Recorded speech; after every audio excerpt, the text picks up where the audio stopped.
Dans les écoles de commerce, il n'y a que des fils à papa qui paient leur diplôme. Ben non, bien sûr que non. Même si l'école de commerce, ça a un coût, c'est pas gratuit. On n'est pas tous comme ça, on a tous des prêts étudiants à rembourser après, donc c'est totalement faux. Ouais. Non. Avec un père agriculteur et une mère infirmière, je ne dois pas être la mieux placée pour représenter ce cliché-là, mais c'est vrai qu'on l'entend beaucoup.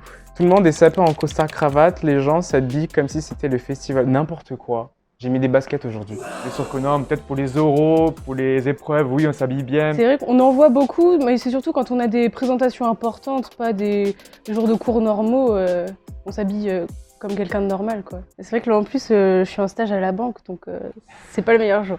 Ils apprennent à comment manipuler les autres. Bah, tous les commerciaux, quoi. Ah, j'aimerais savoir le faire, ça, mais non, du tout. Vraiment, c'est pas le but des cours de commerce. Même si je suis en négociation, on n'apprend pas ça.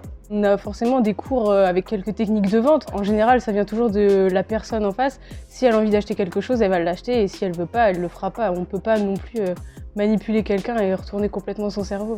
C'est des grosses soirées H24. Non, quand même pas H24, mais oui, on fait beaucoup de soirées parce qu'il y a aussi la création du réseau à côté, on se fait des amis. Mais c'est vrai que on a surtout l'avantage d'avoir plein d'associations, donc plein d'événements, donc plein de soirées. Mais des fois, c'est pour la bonne cause. On a des soirées contre le cancer. C'est des grosses soirées H24. Ah ouais, ça c'est vrai.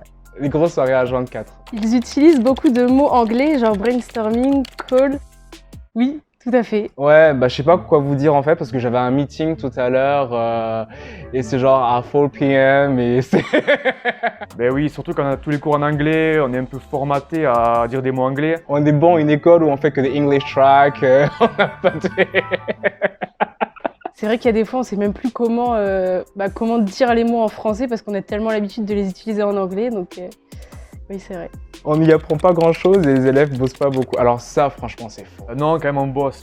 On a à peu près 6 heures de cours par jour. Après, on a pas mal de travaux de groupe. Ouais, on a des présentations à rendre toutes les semaines. On a des partiels à chaque fin de semestre. Donc, si, notre objectif, c'est quand même d'avoir des bons résultats à la fin de l'année. Donc, on travaille pour ça. Non, ce cliché, il est faux. Il y a beaucoup de gens prétentieux. Bah non, je me trouve cool. Moi, je suis pas prétentieux. Pourquoi les gens ils pensent ça? Je dirais qu'il y en a partout, mais c'est vrai qu'en école de commerce, il y en a pas mal. Non, enfin, en tout cas, de mes amis, de mes connaissances, il y a peu de gens prétentieux. C'est sûrement peut-être le plus gros cliché qu'on a de l'école de commerce. Tous les gens sont hyper sympathiques, il y a différents profils, différents types de personnes. On n'a pas besoin de prendre la grosse tête parce qu'on est en école de commerce. Leurs études ne leur permettent pas un salaire à la hauteur de leurs dépenses. Alors si, quand on voit les salaires à la sortie d'une école de commerce, on comprend pourquoi on paye aussi cher. C'est sûr qu'à la sortie de l'école, on n'aura pas un salaire toujours extrêmement élevé ou des fois comme on peut l'imaginer. C'est aussi normal qu'on gagne un peu d'argent étant donné qu'on en a dépensé beaucoup.